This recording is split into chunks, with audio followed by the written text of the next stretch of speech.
السلام علیکم۔ اس چینل کا مقصد آپ کو اسلام کی باتیں آج کل کی پریکٹیکل لائف سے جوڑ کر بتانا ہے۔ آج کا ہمارا ٹاپک ہے آیت کریمہ۔ اس ویڈیو میں آپ کو بتاؤں گی کہ آیت کریمہ کیسے نازل ہوئی، اس کی اہمیت کیا ہے اور اسے آج کل کی فاسٹ لائف میں کن موقعوں پر اور کس طرح پڑھا جا سکتا ہے۔ اس کی مختصر ہسٹری یہ ہے کہ اللہ تعالیٰ کے برگزیدہ نبی حضرت یونس علیہ السلام اپنی بستی سے لوگوں کے رویے سے پریشان ہو کر اللہ تعالیٰ کے حکم کا انتظار کیے بغیر نکلے اور دریا پار کرنے کی نیت سے ایک کشتی میں سوار ہوئے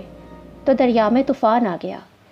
اس وقت کے لوگوں کا عقیدہ تھا کہ جب کوئی غلام اپنے آقا کی نافرمانی کرتا ہے اور کشتی میں سوار ہوتا ہے تو دریا میں طوفان آ جاتا ہے۔ حضرت یونس علیہ السلام نے فرمایا کہ یقیناً میں ہی وہ غلام ہوں جو اپنے آقا یعنی اللہ تعالیٰ کے حکم کا انتظار کیے بغیر بھاگا ہوں، تو مجھے دریا کے حوالے کر دو تاکہ طوفان تھم جائے۔ پہلے تو کشتی کے لوگ ہچکچائے، مگر جب بار بار قرآن نکالنے پر بھی آپ علیہ السلام کا ہی نام نکلا تو انہوں نے مجبوراً آپ کو دریا کے حوالے کر دیا اور اللہ کے حکم سے ایک بہت بڑی مچھلی نے آپ کو نگل لیا۔ وہ مچھلی آپ کو لے کر گہرے سمندر کے اندر چلی گئی۔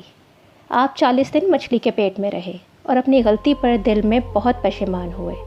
تو اللہ تعالیٰ نے انہیں یہ الفاظ ودیت کیے، یعنی ان کے دل میں ڈالے، لا الہ، تیرے سوا کوئی معبود نہیں، الا انت سبحانک، تو پاک ہے، انی کنت من الظالمین، بے شک میں ہی ظالموں میں سے ہوں۔ آپ نے بہت ہی عاجزی سے گڑ گڑا کے اور اپنی پوری توجہ سے اس دعا کو پڑھا۔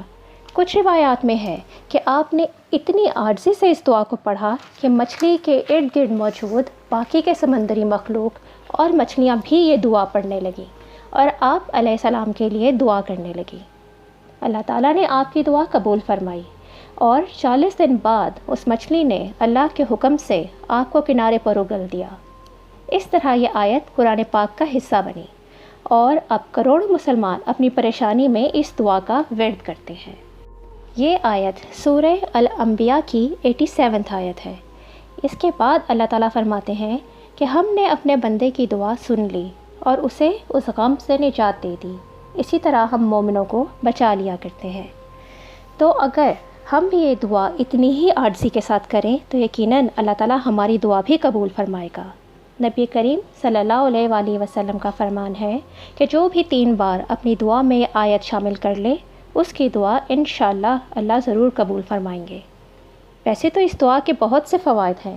جن میں سے چند یہ ہیں: گناہوں سے مغفرت، مشکل سے نجات، اللہ تعالیٰ کی رضا اور اس کی رحمت کا حصول۔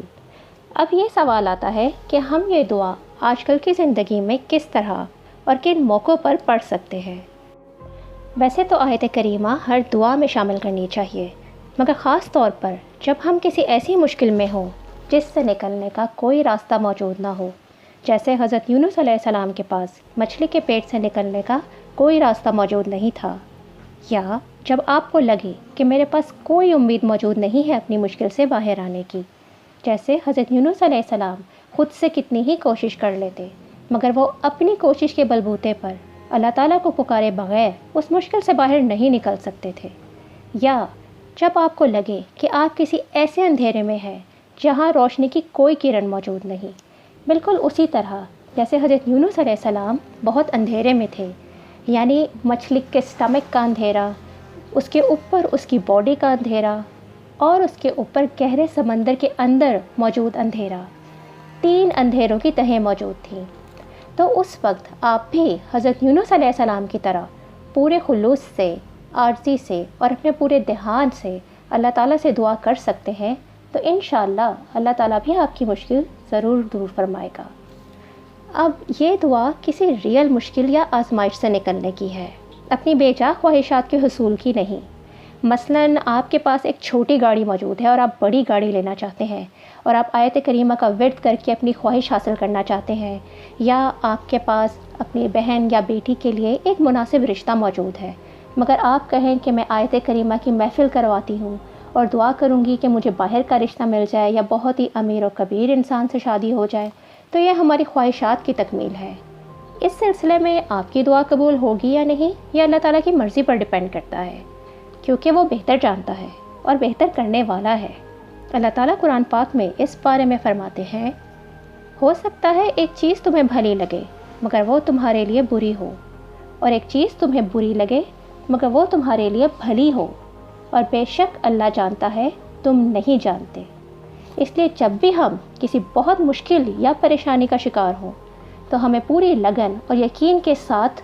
یہ دعا کرنی چاہیے، آیت کریمہ پڑھنا چاہیے اور اللہ تعالیٰ سے اپنی مشکل سے نکلنے کے اسباب کے مطابق دعا کرنی چاہیے۔ امید ہے آپ کو آج کی بات پسند آئی ہوگی۔ جزاکم اللہ خیرہ۔